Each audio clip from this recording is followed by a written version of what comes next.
Faktoria.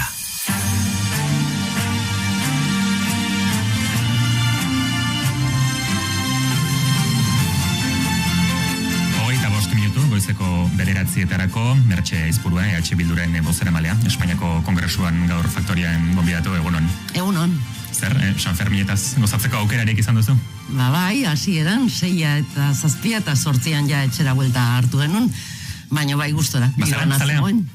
Bai, urtero daukaten tradizioa da, asko gustatzen zaizki San Ferminak eta giro polita egoten da. Aspaldiko lagunak aurkitzeko tokia aproposa da ere, eta bai, oso gustora. Eta zezen zalea? Ez, entzierroak ikusten ditut, etxean egonda ere jarraitzen dut, eta hori ere bada urte askotan daukaten tradizio bat, eta hori gustatzen zezenketak, ez naiz zezenketan aldakoa, eta zaizki gustatzen ere. Tira, gatozen bestelako kontuetara, Espainiako legealdiari geratzen zaion azken ikasturtearen atariko uda duzuelako urtengoa Madrilen, azken ikasturteari begira jarri eta indarrak hartzeko uda izango duzu, ezta? Bai, espero ezagun abuztua eukitzea horrela pixka bat indarrak hartzeko unea edo espazioa, eta ikusiko deu zer ematen duen beste zati hau, legegintzaldiaren zati honek, espero ezagun ere, eta horrela eskatu diogu gobernuari aurrera pausoak emateko baliogarria izatea, eskubideetan, eta orain zintzili dauden hainbat gauzetan aurreratu dezakegu, eta probetxagarria izatea, espero dut arte hau. Eta Sánchezi berari eskatu diozue legealdia agortu dezala, alaxe adierazi izan duzue zuek, hori bai legealdiari zentzua topatzearen beharraz mintzatu zarete.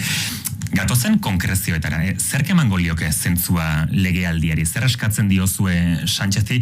Asko jota 11 hilabete geratzen zaizkion legealdi honetan, zer egin dezake gobernuak, zer egin dezake Sánchezek legealdiari zuek eskatzen diozuen zentzu hori emateko? Bai, 11 hilabete askorako ematen du, eta uste dugu egin behar duena dela aprobetxatu, ahalik eta gehien tarte hau, hasieratik planteatu izan ditugun gauzetan aurrera pausoak emateko, bai plurinazionalitatean, eskubide sozialetan, eta horietan, eremu horietan aurrera pausoak emateko denbora dago, aukera dagoela ere iruditzen zait, eta azken finean hilabete hauetan gobernatu egin behar du, eta gobernatzeak esan nahi du momentu honetan aurrera pausoak ematea, eta behintzat paralisi batean ez egotea. Ze aukerak badaude. Baina proposamen konkreturik, lege konkreturik jarri diezue, mai gainean gobernuko kidei? Bai, baditu oraindikan gauza batzu badaude mai gainean, eta aukera hori ere esploratu baino gehiago egin behar dela uste dut. Ze berriro esaten dut, aukera badago. Etxe bizitzari buruzko pisu turistikoen lege bat aurkeztu genuen, hori aurrera ateratzeko denbora margena badago, eta aukera badago, beste hainbat gai ere badaude. Plurinazionaltasunean ere pausoak eman behar dira, eta adibidez zehazki ere mozal legea deritzana ere bertan bera geratzeko, eta beste lege berri bat horren ordezkoa aurrera ateratzeko ere beta eta denbora badago. Azken hilabete hauetan Juntzek eskatu du Sánchezen beraren dimisioa, jeltzaleek ere agertu dituzte zalantzak esango dugu legealdiaren bilakaeraz.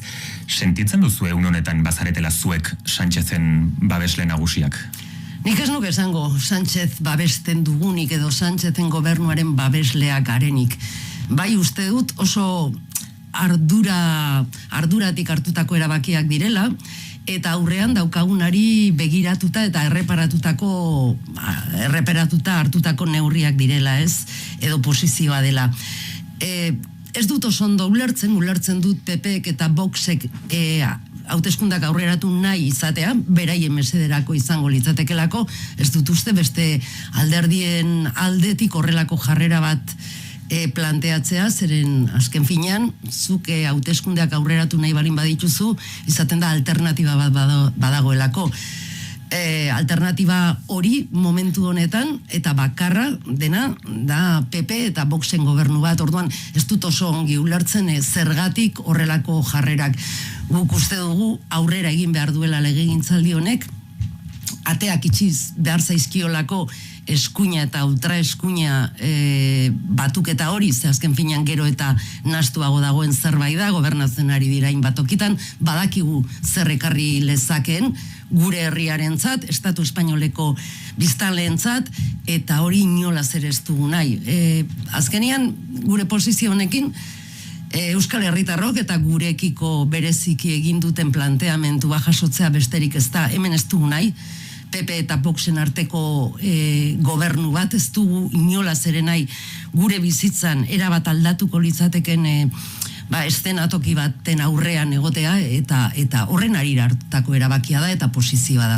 Ez zarete beraz Sánchezen babesle sentitzen esan dezagun, baina Sánchezen bueltan ikerketapean dauden ustezko ustelkeria kasuak aintzat hartuta, ez dakiten nolabait deserosoa egiten ari zaizuen ez babestea, baina Sánchezen aldamenean izatea, horrela esan nahi baldin baduzu.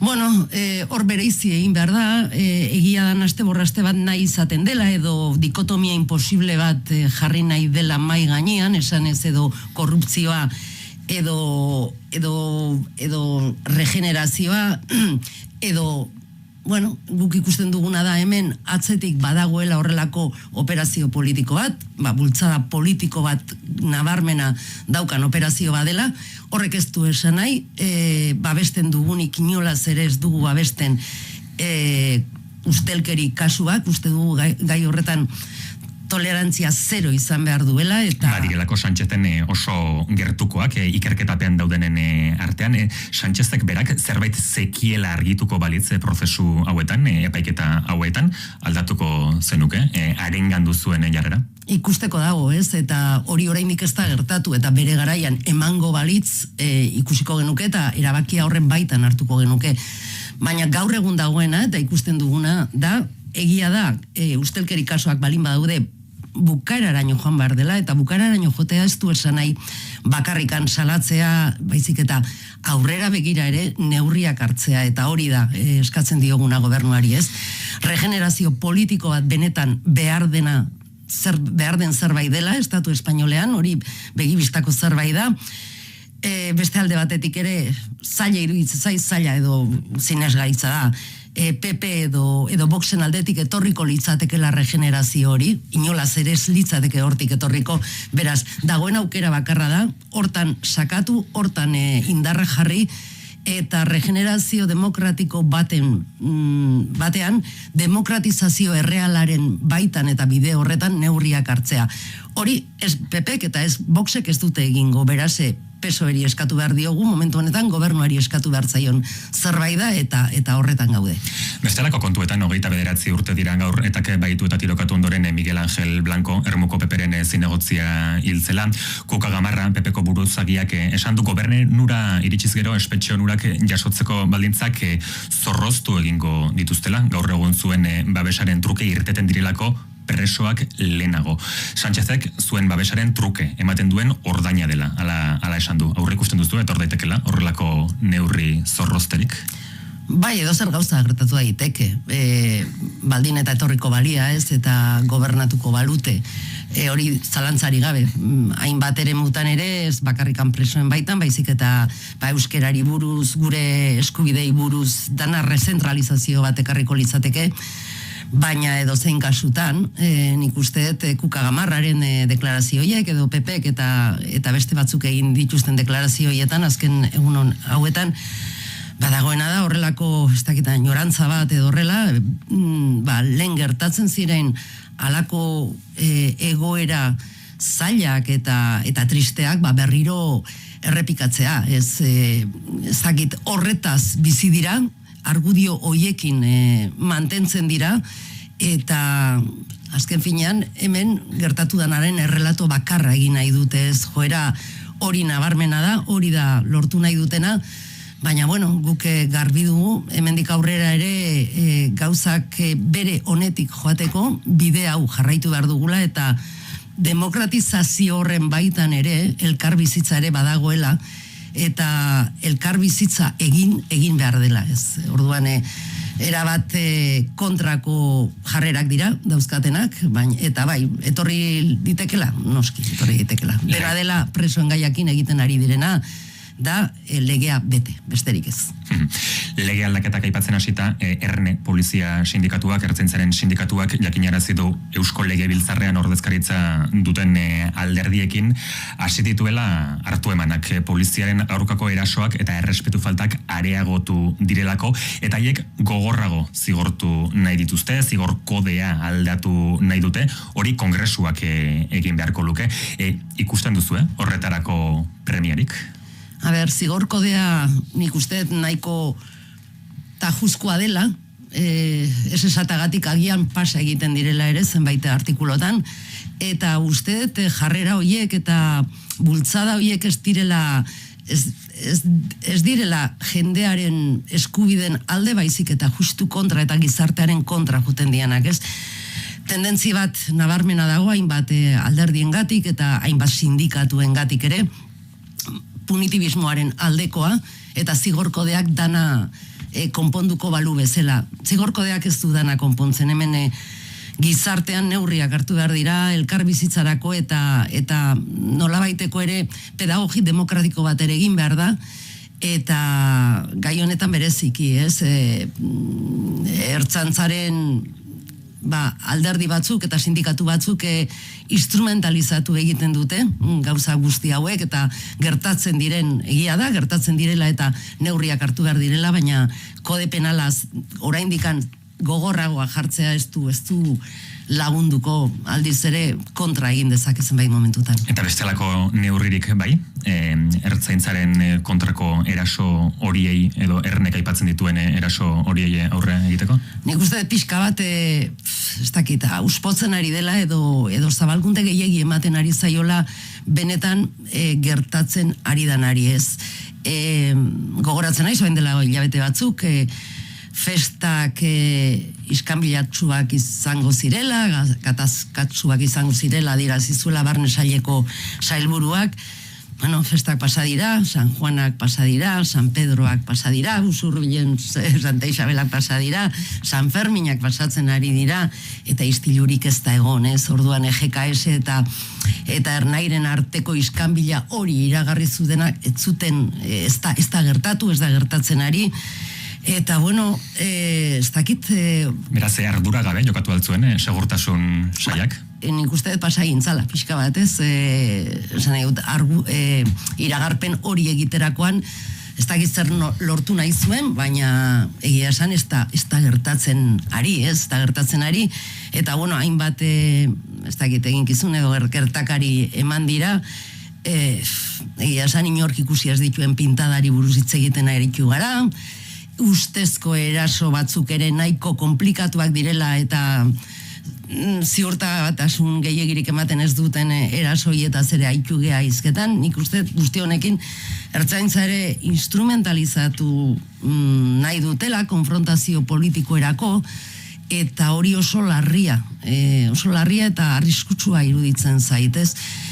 Edozein kasutan jaiak, eta jaietaz ari garen ez, jaiak guztientzako eremu segurua izan behar dutela uste dugu, horrela uste dut, eta inolako erasorik ere norberaren jardun profesionalaren gatik ez da hola onartzerik ez. Dena dela hori ere esan da, eredu poliziareari buruz ere hitzein beharra dago herri honetan, hausnartu beharra dugu eta erabakiak hartu beharra daude. Esan dugu Madrilen behintzat legealdia azken txanpan sartuta dagoela. Datozen hauteskunde orokorrei begira zure alderdiak EH Bilduk planteatu zuen Eusko Alderdi Jeltzalearekin batera aurkezteko aukera. Arnaldo Otegik berak mahai gainean jarri zuen aukera hori, EH Bilduren eta EAJaren zerrenda bateratu bat gutxieneko euskal agenda adostu batekin. Edabiden aurrean planteamendua egin zenutenean jeltzalek esan zuten ez zuela zuen proposamen formalik jaso. Proposamen formalik helarazi altzen eta jaso alduzue bueltan erantzun formalik? Proposamen formala egin ote zaion, ez dakite formala segun eta zeri deitzen diogun formal hori ez, baina proposamena egina dago behin eta berriro eta nahiko argi adierazita. Hor kontua da aurrean dugun eszenatokia larria dela, kezkaz betetzeko ainakoa dela, herri honi buruz, herri honentzat lan egin behar dugun alderdiei behintzat begiratuta, eta momentua dela oraingoa, elkarlan bat egiteko eta planteamendu amankomun batzuk aurkezteko, minimoetakoa balin bada ere, baina aurrean duguna serioa da, eta eskuinaren bortizkeriari buruz, hemen asko dakigu, eta oraindikan memoria daukagu, eta badakigu zer da torren, eta horren aurrean ez badugu erreakzionatzen, ez gure kalterako bakarrik, herri honen kalterako izango da, eta herri honek jaso ditzazken kalteak ere denbora askoan mantendu daitezke. Eta proposamen horrek aurrera eginezean, bakarrik aurkeztuko zinatekete, edo bestelako zerrendaren batean parte hartzeko preste zeundekete, aukera hori aztertuko zenukete, hau galdetzen dizute, ikusteko dagoelako, PSOEren ezkerretara geratzen den espazio horrek zein formartuko duen. Bueno, prinsipioz guk egin dugun planteamentua herri honi dagokion planteamentua da, eta marko horretan mugituko gera, bai elkarlan bat bilatzerakoan, indar guztiei irekita dago, eta nik uste egoera nahiko larria dela, eta merezi duela horrelako esfortzu bat egitea. Ez gaude ohituta herri honetan amankomunean gauzak egitea, ohitu beharko genuke, eta horretarako ere pedagogia demokratikoa egiten ari garela uste dut. Eta ez dakit, baina gure eremua, gure markoa Euskal Herria da, Euskal Herritik egiten dugu lana, eta Euskal Herriari begira egingo dugu beti lana. Eskerreko espazio horretan, RC-ko Gabriel Rufianen mugimenduak ere izan dira tartean, zer dakizu, asmo horien inguruan? Prensan ikusten duguna... Bestelako proposamen zehatzagorik ez dizuete helarazi? Ez dago, eta ojala Espainiako ezkerraren aldetik horrelako adosmen minimoetara iritsiko balira, ze guztion onurarako izango litzateke, eta batez ere Espainiako ezker horrentzako oso onuragarri izango litzateke, eta beharrezkoa esango nuke ere, azken finean frustrazio batetara eramaten dute, hainbat eta hainbat hautesle izan daitezken hoiek, eta horren beharrean badaude, eta nik uste eskaintza egin behar zaiela, baina eskaintza hori egin behar zaiela beraien eremutik eta bere tokitik ez. Hor kontua da, momentuaren batean Rufianek berak planteatu edo iradoki izan duela alderdi subiranistek indarra duten probintzietan edo barrutietan, alderdi horien bueltan konzentratu beharko litzatekela botua. Proposamen hori planteatuko balute, alegia, kasu honetan, ezkerroko botu hori EH Bilduren bueltan konzentratzea eta ezker konfederalak zerrendarik ez aurkeztea Euskal Herriko barrutietan, zuek hori positibotzat joko zenukete, babestuko zenukete, proposamen hori? Nahiko nabardurak ditu eta operazioiek behar dutena da atzetik horrelako sendotasun bat, eta nahiko komplikatua ikusten dut, hori... Ez duzu egingarria ikusten? Gaur egunez, eta ikusten ez dudan bezala momentu honetan Espainiako ezkerraren inguruan horrelako aurrera pauso bat ematea danak lotuko dituena, ojala gertatuko balitz, baino nahiko komplikatua ikusten dut. Esan berri dugu, kongresurako zerrenda bateratua planteatu diozuela Eusko Alderdi Jeltzaleari, eta ikusten ari gara egia esan azken aldian zuen partetik EAJ-ari egindako keinu gisa interpretatu daitezkenak, Agirre lehendakariaren figura ere aldarrikatzen entzun zaituztegu azken asteuetan, zergatik orain? Jose Antonio Agirre lehendakariaren ondare politikoa uste herri osoarena dela. Egia da, EAJ nolabait asarretu egin dela, eta ez dut ulertzen zergatikan asarretu den, ez dut ulertzen ze ondare politiko hori nik uste jaso egin behar dela, edatu egin behar dela, eta ez dela alderdi batena, ez herri osoarena dela. Eta orain lentxio hitz egin dugu, aurrean ditugun garai ilun horiek etorri daitezkenak, bere garaian, Jose Antonio Agirrek egin zuena izan zen, gobernu bat osatu amankomunean, abertzalen arteko bi familien arteko gobernu bat, baita ere komunistekin ere, baita sozialistekin ere, eta pixka bat irizpide hori da, edatu beharko genukena, eta jarrera hori, eta nik uste hori aitortza hori egin behar dela, eta egin behar dela, gainera. Ez dakit, hainbat gauza, momentu hau da indarrak batzeko momentua dela, zenbait eremutan, gero bakoitzak eramango du bere planteamentuak, egia da, ez garela berdinak eta ez ditugula planteamentu berdinak ere egiten. Baina gauza minimo batzuetan, bai, eta, bueno, bai, Ipar Euskal Herrian, adibidez, posible dena egitea, eta posible da, Ipar Euskal Herrian horrelako batuketak egitea, Nafarroaren posible dena, zergatikan EAen ez da posible, ez hori da nire galdera. Aitor Esteban, Euskadi Buru Batzarreko presidenteak esan zuen, Agirreren figura uspotu nahi duzuela, zuen erreferenteak direlako Argala, Gaddafi edota Txapote. Bueno, berriro diot, Jose Antonio Agirre, eta berriro diot ez dudala ulertzen zergatikan asaltatzen diran, eta zergatikan asarre bezala hartzen duten hau ez. Akaso bakarremateke pentsa dezake, EAJari egindako gerturatzei mintzi horiekin, hain zuzen ere jeltzalen erantzun hauek bilatu nahi dituzuela, erantzun horiek zaizkizuela errentagarri? Ez, hildo beretik planteatu dugu ere adibidez Loiuko aireportuak izen ofiziala izatea Jose Antonio Agirre lehendakariarena. A ber, herri bezala hartzen ditugune jarrerak dira hauek, ez alderditik ikusita, baizik eta herri bezala hainbat gauza egin behar dira, egiteko aukerak daude, eta egin behar dira. Hori da, eta planteamentu horretatik abigatzen gera, eta planteamentu horrei erantzuten diote gauza hauek. Euskarari lotutako auziak etorri zaizkigu, lehen planora azken aldi honetan, unibertsitatera sartzeko proben testu inguruan emaitza eskaxak, emaitza horien judizializazioa. Kasu honetan, zerk egin du huts, azterketak berak, hezkuntza ereduak, zer aldatu behar da? Bueno, zerk egin du huts, hizkuntza ereduak ez duela euskalduntzen hori begibistakoa da, eta hori soluzionatu egin behar da. Gero, auzi honekin gertatu dana, bueno, aurrekari arriskutsu bat izan da, eta nik usteet tamalgarria izan dela Jaurlaritzak hasieratik hartu zuen jarrera gai honetan.